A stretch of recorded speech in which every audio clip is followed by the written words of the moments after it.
Hello everyone and welcome to the show today. Today we are going to talk about a very deep topic. We are going to touch on the situation of the Atlanta child murders which took place in Atlanta in the late 70s / early 80s. We have with us one of the mothers of the missing and murdered, Sheila Baltazar. She is a very special, dear person to me. She has added a lot to my life. And I am proud to say that she is my godmother as well. Welcome to the show, Ms. Baltazar, and thank you for being here. Thank you, Wesley. Thank you. It's always good to see you. Always good to see you Yes. as well. Ms. Baltazar, please tell us a little about yourself. Please tell us where you're from. I am original from Atlanta, Georgia. This is my home. So Yeah. we have in our midst an original Georgia peach. Yes. Ms. Baltazar, can you tell us what Atlanta was like in the late 70s / early 80s before all of this madness began? Oh, Atlanta was the place that you want to be, you know. Wow. Atlanta was just sweet, you know.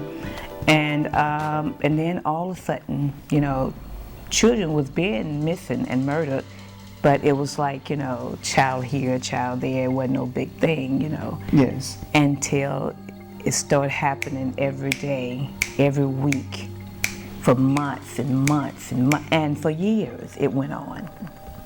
So, For years. even though that's something you don't necessarily get used to, did you all almost get used to hearing of children being missing and murdered, or did you all almost expect for there to be another body found?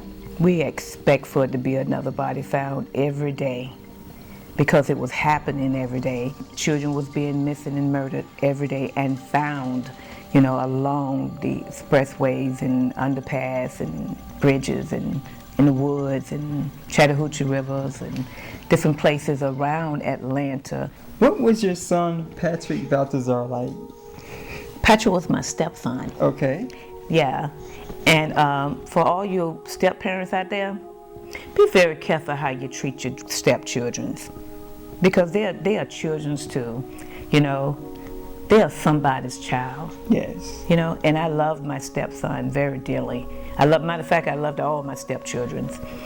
Patrick was a very special child. And I noticed, you know, when I came into the organization, Patrick was the 20th child.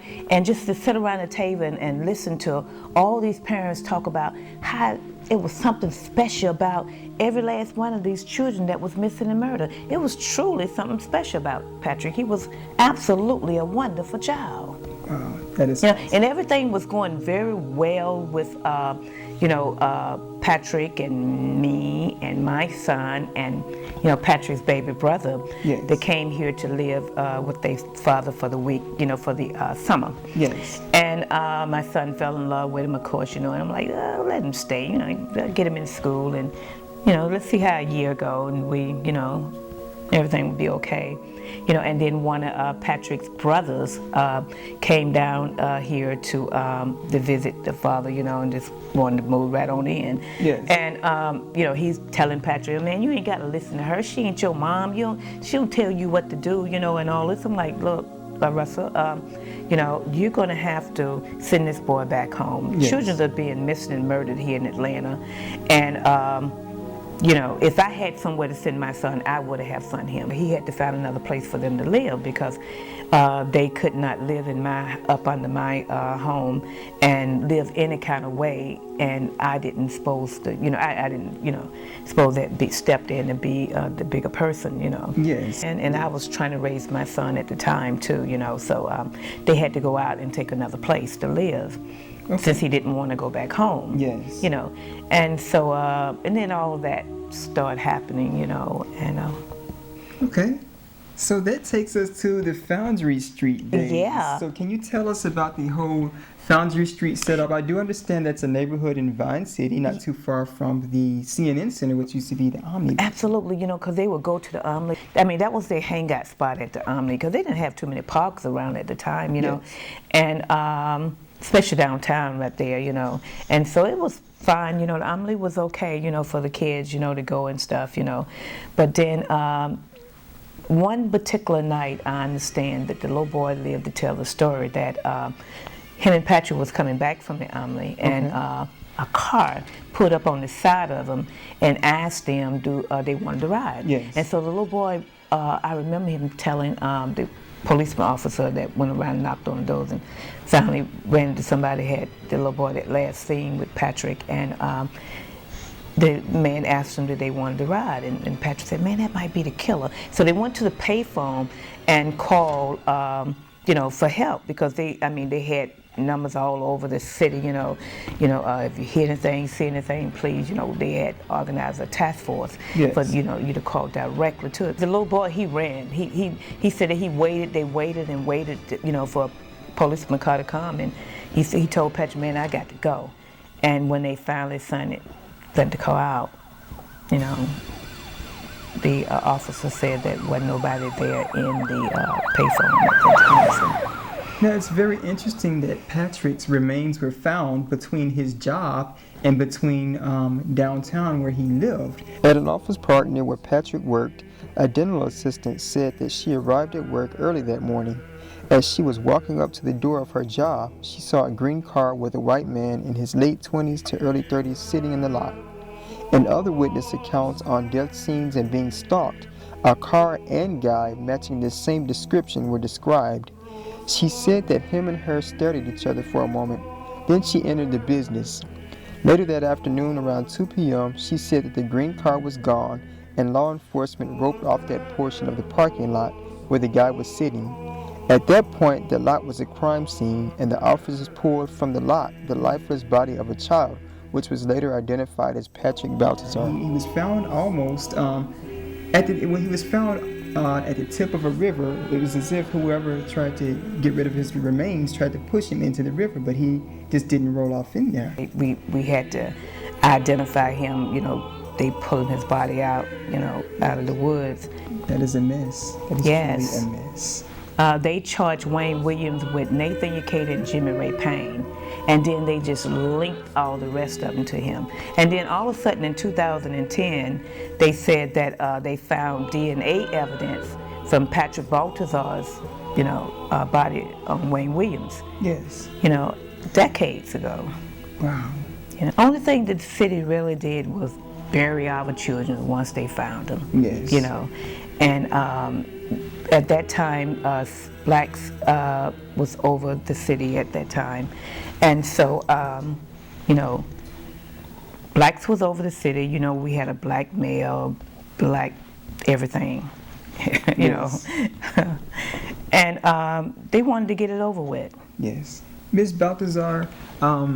Now, I understand that after they convicted Wayne Williams, they dismantled all of the media and everything, but I find it very interesting that I have come across newspaper articles, one in particular where they pulled a child's body out of the Chattahoochee River in 1983 after Wayne Williams was convicted. So apparently the murders continue.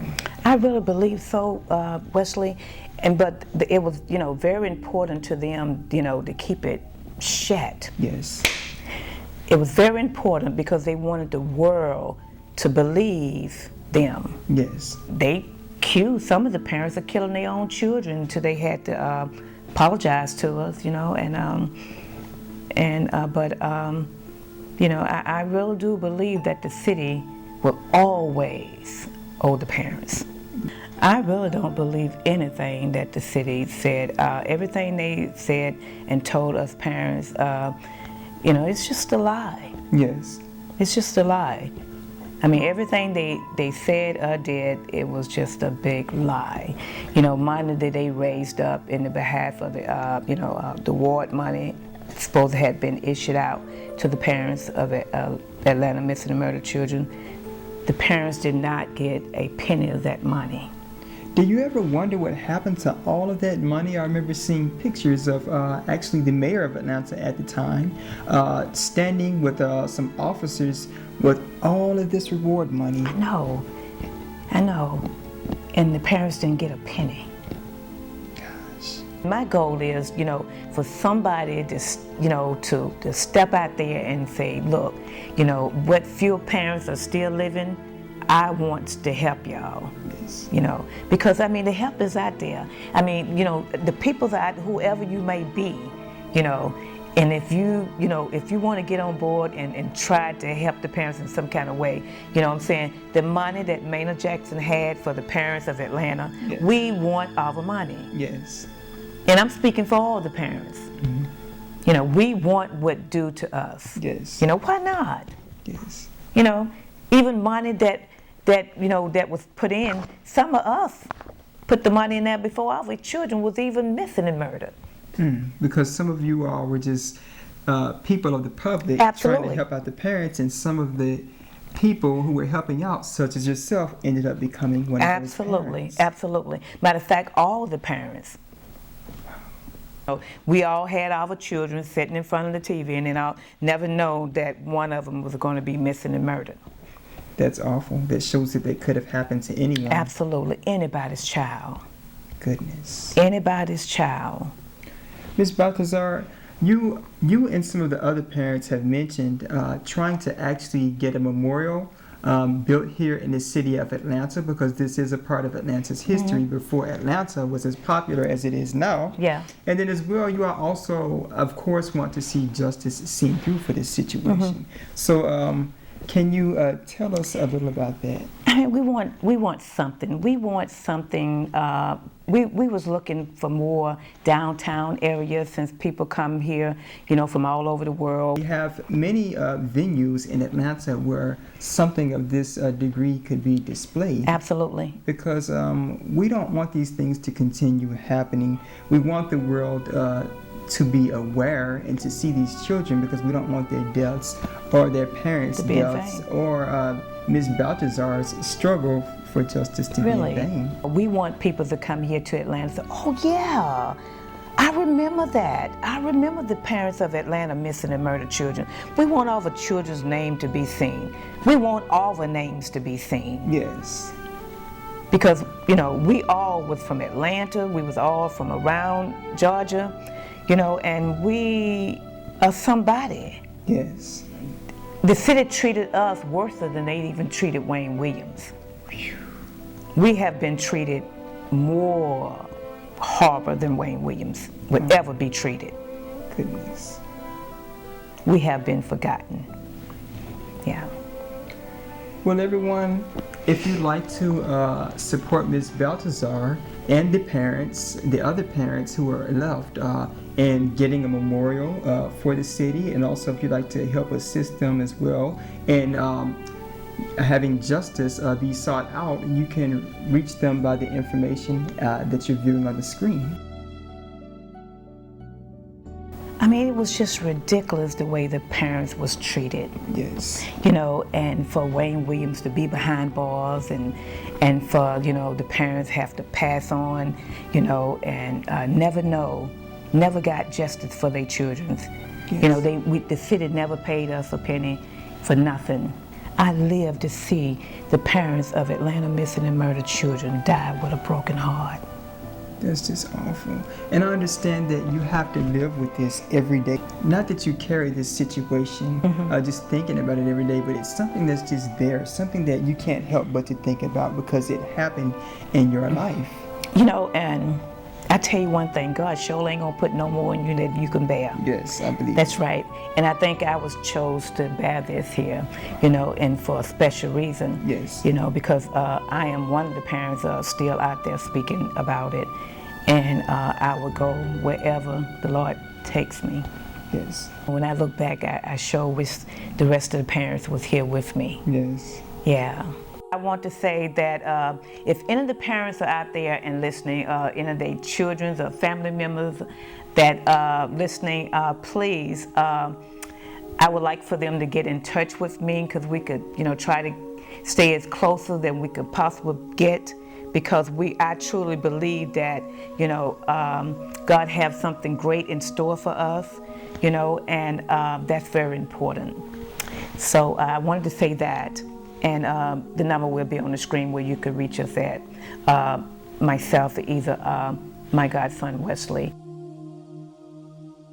Ms. Baltazar, I understand that you have a book that you just recently released. Can you tell us about it? The name of the book is Stella's Daughter by Sheila Baltazar. That's me, you know, and I talk about, coming up here in Atlanta, being a family of 6 girls and 4 boys and mom and daddy, you know, and I talk about my life, the deck of life dealt me, and how I had to play my deck, you know. Yes. It was like a deck of cards was dealt to me when I, as a child. Yes. And like, Sheila, here's your deck, and let me see how you're going to play your deck. I mean, you know, it's crazy, but the book is wonderful. Yes, it is. I Yeah. actually read the book. Yeah, and you could go online. Yes, you can. You could go to Amazon.com and then type in Stella's Daughter, and the book will appear. It came out in June, and it's been 5 stars ever since it came out. So that's a good thing. Ms. Baltazar, thank you so much for being on the show. Oh, thank you, Wesley. Really appreciate the information that you shared with us today. Yes. And then everyone,